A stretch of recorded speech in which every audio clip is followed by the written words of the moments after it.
All right, we're going to talk about receiver dryers and accumulators today.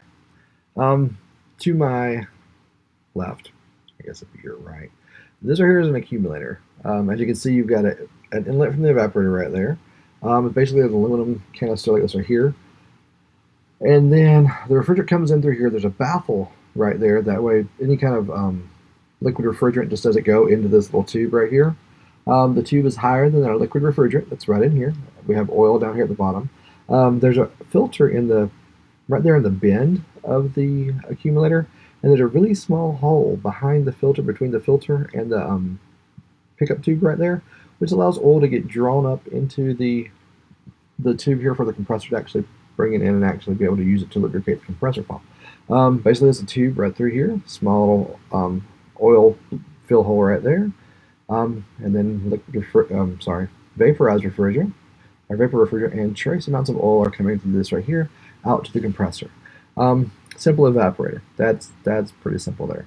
Inside of there, there'd be a desiccant bag. The one thing I didn't put in there is just like the desiccant bag. You saw that in class on Tuesday.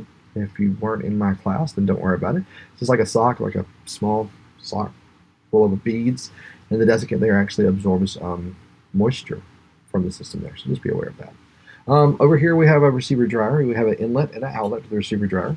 Refrigerant comes into the inlet of the receiver dryer here, and remember this is going to be liquid, high pressure liquid refrigerant coming into here. It's going to pass into here through this filter pad right here, pass through desiccant. There's like desiccant beads in this area right here, and then there's another little connector right. Not really, it's like a filter screen right here that allows the liquid refrigerant to flow through it. Down here is another filter, and then a pickup tube.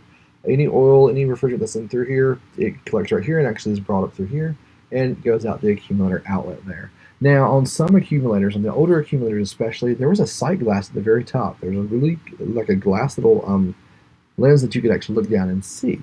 The cool thing about that is on R12 systems, it worked really well because if the sight glass was empty, nothing passed by it, the AC system was either completely full and working great, or was completely empty. But if you saw any bubbles in an R12 system, you were low on refrigerant.